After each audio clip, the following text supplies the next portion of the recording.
Hello दोस्तों। आज हम बात करेंगे एक नई बिजनेस अपॉर्चुनिटी की जिसका नाम है जीएसटी सुविधा केंद्र। जीएसटी सुविधा केंद्र एक फ्रेंचाइजी बेस्ड मॉडल है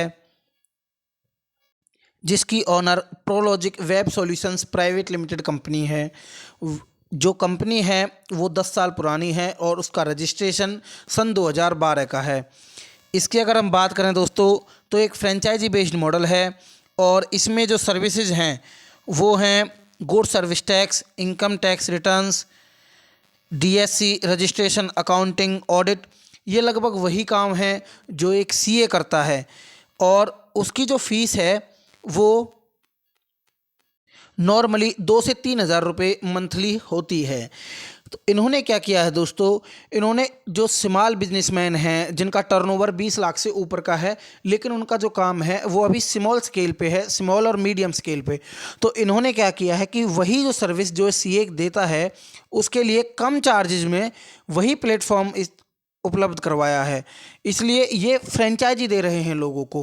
होता क्या है कि जब एक फ्रेंचाइजी बेस्ड मॉडल में मान के चलो हमारे पास एक कस्टमर आता है, जब हमारे पास कोई कस्टमर आया तो हम इनके पोर्टल पे गए, हमने वहाँ डिटेल्स डाली और वो इनके पास चली गई, तो ये उसका सॉल्यूशन करके देंगे। हमें क्या है, हमारे पास सिर्फ कस्टमर आएंगे।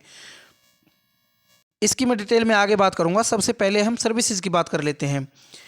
तो ये पैन कार्ड से लेकर e way bill, insurance services, loan services, money transfer, recharge करने होते हैं जैसे फास्टैग की service, cash collection, credit card, insurance, वही सारी सर्विस जो एक सीएससी सेंटर आपको देता है। आप अगर ये बिज़नेस शुरू करेंगे तो इसमें आप फोटोस्टेट, लेमिनेशन और पैन कार्ड बनाना, जो भी चीज़ें हैं आप ये इसमें आसानी से शुरू कर सकते हैं। अगर हम दूसरी कुछ जो गवर्नमेंट सर्विसेज हैं उसके लिए ये आपको चार्ज नहीं देते, क्योंकि ये भी उससे नहीं लेते हैं, ये भी आपसे कोई चार्ज नहीं लेंगे। इससे आपको और जो चीज़ें हैं, अगर हम दोस्तों इसमें एलिजिबिलिटी की बात करें तो इसमें आपको देखो ग्रेजुएट होना ज़रूरी नहीं है। आपकी क्वालिफिकेशन जो +2 होनी चाहिए, +2 मिनिमम है। इंटरनेट की नॉलेज आपको होनी चाहिए, आपके पास एक स्मार्टफोन होना चाहिए। आप कम बजट में भी इसका काम शुरू कर सकते हैं। इसके बाद दोस्तों न्यू एंटरप्रेन्योर हो या रिटायर्ड हो, कोई भी इस काम को शुरू कर सकता है। कोई भी बिजनेस ओनर इस काम को शुरू कर सकता है, या फिर जो प्रोफेशनल हैं वो भी पार्ट टाइम इसे कर सकते हैं। इसके बाद दोस्तों अगर हम इनकम टाइप की बात करें तो इनकम टाइप में ये एक कमीशन बेस्ड मॉडल है। इसके बाद हम आपको कमीशन की वो दिखाते हैं, कमीशन कितना मिलेगा, इसमें कितना नहीं मिलेगा। दूसरा दोस्तों ये इनकी डिटेल्स हैं। अगर आप इसे शुरू करना चाहते हैं तो आप उससे पहले इस नंबर पर व्हाट्सअप कीजिए, आप इसकी डिटेल्स मांगिए और ज़्यादा से ज़्यादा चीज़ों को पता कीजिए, तब आपको किसी चीज़ को शुरू करना है।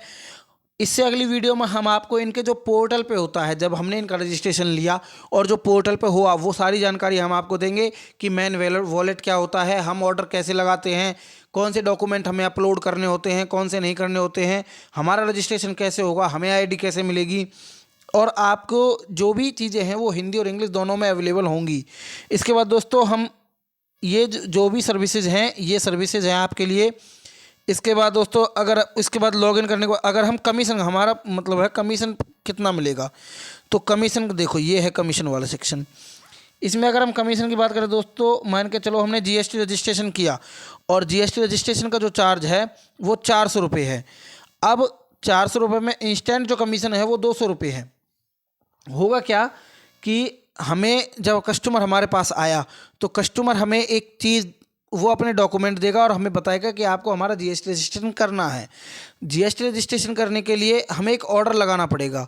इसमें हमें जो हमारा जो वॉलेट जो है उसमें से 200 रुपये का हम ऑर्डर लगाएंगे और वहाँ हम डॉक्यूमेंट अपलोड करेंगे और ये फिर उसके बाद एक टाइम देंगे कि हम 2 दिन में आपका जो रजिस्ट्रेशन है वो आपको बना के आपको दे देंगे। ये मैं आपको अगली वीडियो में बताऊंगा। इससे पहले हम सर्विसेज देख लेते हैं। दोस्तों ये वही सर्विसेज है जो एक सीए जिनके लिए ज़रूरी होता है, जैसे मंथली रिटर्न, नील की रिटर्न जाती है, क्वार्टरली रिटर्न जाती है, इसमें जानना क्यों ज़रूरी है, इसमें इन्होंने कहा है कि आपको कुछ नॉलेज कम से कम होनी चाहिए। जैसे मान के चलो, अगर कस्टमर हमारे पास आता है तो कस्टमर क्या देखेगा, कस्टमर इन्हें थोड़ी जानता है, कस्टमर आपको जानता है। वो आपसे पूछेगा कि हमें कौन सा जीएसटी लेना चाहिए, हमें रेगुलर स्कीम में लेना चाहिए या कंपोजिट स्कीम में लेना चाहिए। अब ये आप उसे बताओगे कि कंपोजिट स्कीम और रेगुलर स्कीम क्या होती हैं, या आप उसे बताओगे कि आपको मंथली रिटर्न भरवाना है या फिर क्वार्टरली रिटर्न भरवाना है। तो इसके लिए वो आपसे पूछेगा, और आप हर बार फ़ोन मिला के उस आप कंपनी से ये नहीं कहोगे कि आप इन्हें ये बताओ। जो बंदा, जो कस्टमर आपके पास आएगा, वो इस बात से सेटिस्फाई होगा कि आपने उसे क्या बताया है। वो इस बात से सेटिस्फाई नहीं होगा कि फ़ोन पे उस तरफ कोई दूसरा बंदा है जो उसे कुछ बता रहा है। हो सकता है हम भी सेटिस्फाई नहीं होते ऐसे। जो आईटीआर भरनी हो, आईटीआर हो, services, DSC, digital signature certificate होता है। डिजिटल जो सिग्नेचर होता है ये कंपनी में काम आता है, प्राइवेट लिमिटेड फर्म हो या ऐसे। फूड लाइसेंस हो गया, इंपोर्ट एक्सपोर्ट कोड हो गया, ई वे बिल जब रास्ते से हमारा माल जाता है कहीं, ट्रेडमार्क रजिस्ट्रेशन जब हम अपने नाम को रजिस्टर कराते हैं ताकि कोई दूसरा इसे इस्तेमाल ना कर सके, new pan card application, correction application. तो इसमें 300 के आसपास जो सर्विसेज हैं जो ये बताते हैं, वो सर्विसेज ये दे रहे हैं। इसमें आपकी जो इन्वेस्टमेंट है वो लगभग आप मान के चलें कि 15 से 20 हज़ार रुपये आपकी इन्वेस्टमेंट हो सकती है। इसके जो चार्जेज हैं उसमें आपको 5 हज़ार रुपये प्लस जीएसटी ये आपको देना होगा, और आप इसे घर से चालू कर सकते हैं। और एक स्मार्टफोन आपके पास होना चाहिए जिससे आप ये काम शुरू कर सकते हैं। उसके बाद अगर आपको लगे कि हमें आगे बढ़ना चाहिए तो आप आगे बढ़ सकते हैं। अदरवाइज सारे काम सीएससी वाले हैं, लेकिन जो जीएसटी वाला सेक्शन है वो उनसे अलग है, और फ्रेंचाइजी मॉडल भी काफ़ी ठीक है। इससे अगली वीडियो में दोस्तों हम आपको बताएंगे कि पोर्टल पे, इनके पोर्टल पे कैसे काम होता है। तो तब तक के लिए धन्यवाद।